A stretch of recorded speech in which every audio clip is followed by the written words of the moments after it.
On this video, we're going to go over our methodology for training your dog at Breyers Canine Academy.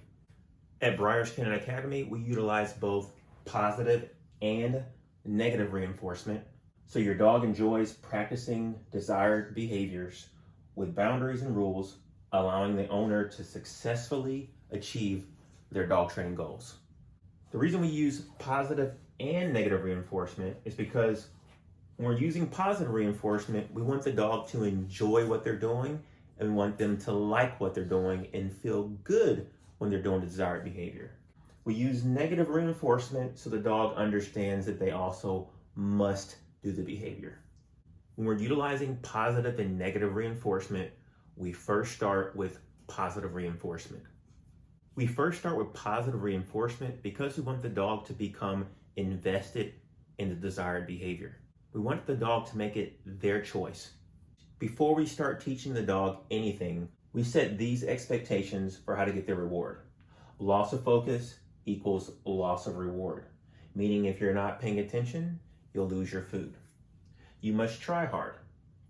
So we reward effort, and when the dog starts to get lazy, we stop the exercise. In the beginning, we start with short exercises so the dog leaves wanting more. And the last thing is, you're responsible for the outcome. So when we're setting the expectations, we give the reward for desired behaviors, and then we withhold for undesirable behaviors. Once the dog understands the expectations, then we can move on to shaping behaviors. This is where the dog is discovering what to do, not told what to do. So an example, we may utilize dog training props like a sit box, a settle mat, and a heel prop. When we're utilizing these tools, if we're utilizing the sit box, when the dog goes in the box and sits on their own, we give the reward. We didn't tell the dog to do that. The dog discovered that that was the behavior to do when they're in the box. That's what you call shaping a behavior. We do this for all of the desired behaviors that we want. Once we're done shaping the behavior and the dog gets really, really good at discovering the behaviors, then we will start to add a name to the behavior. But we'll also work on default behaviors. Default behaviors are behaviors that the dog chooses when they're free and they're not in a command. Once we've seen that the dog is invested in our game, they like our game, and they're really, really good at our game, then we can start negative reinforcement. When we're using negative reinforcement, we're first introducing it with positive reinforcement. Before using the tools as negative reinforcement, the dog must first understand, be proficient in responding to it. The two tools that we use for negative reinforcement is leash pressure and the e-collar. When we're utilizing the leash pressure, we want the dog to first get good at moving with the pressure. Again, when we're utilizing pressure, we're not utilizing it as a correction. We're just teaching the dog that if you move with the pressure, you'll get a reward. When we're utilizing the e-collar, we first utilize a level that has no discomfort whatsoever. The first thing we want the dog to get good at is when they feel the stem, they come get food. When the dog feels the stem sensation, if they're running to us for food with their tail wagging, then they're ready for the next step. And that is when they feel the stem, they come back and focus for food. So that means when they feel the stem, they're coming back with their tail wagging, giving us direct eye contact, and waiting for the reward. Once the dog gets really good at that stage, then we go to when they feel the stem, they go back to the desired behavior for food. We'll utilize the command heel as an example. If I've put the dog in the heel command and the dog gets off track, then I'll use the stem, and I want to see that the dog gets back in the heel command to get the reward. Again, once the dog gets really good at responding to both leash pressure and the e-collar exercises, then we know we're ready to utilize it for negative reinforcement. When we're using negative reinforcement, there's three things that we must establish before using negative reinforcement. And that is when the dog is good at doing the desired behavior.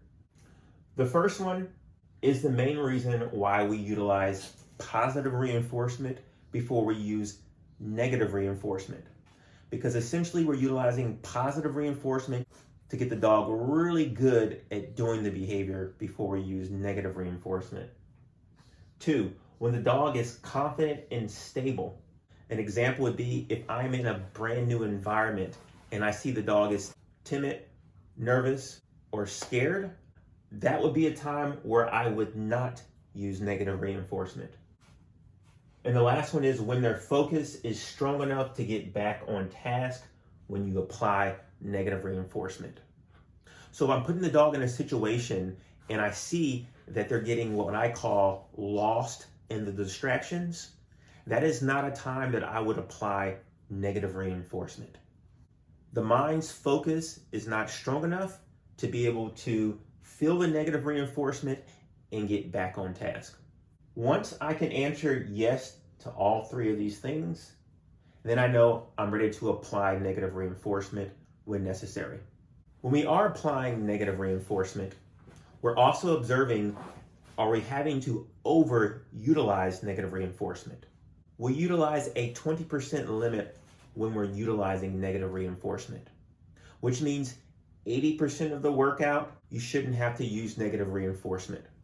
If you feel like you're having to utilize more than 20%, that means we would be moving too fast in the training and we need to find an easier exercise until the dog improves. Now let's talk about how the dog should feel when you're utilizing negative reinforcement.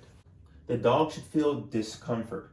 We want them uncomfortable enough to choose to go back to a desired behavior. They should not feel scared, anxious, shut down, or lose their confidence when you're training.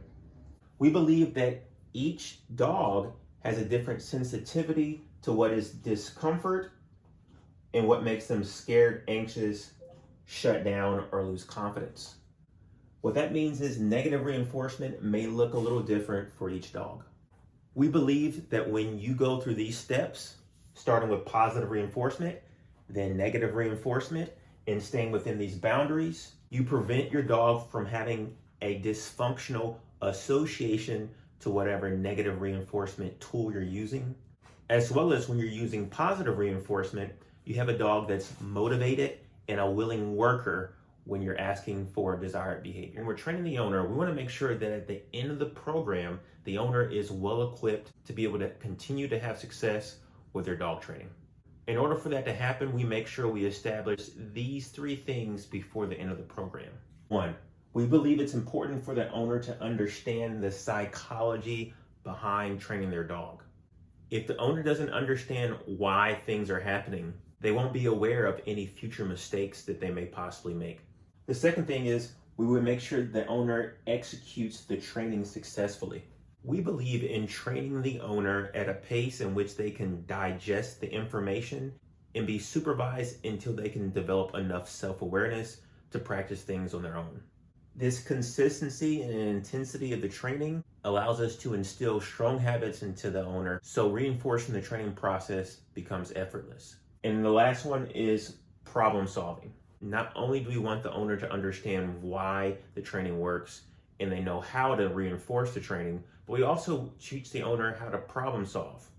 And that's why we come directly to the home, so the owner understands how to problem solve in their environment or any other new environment that they need the dog to behave in.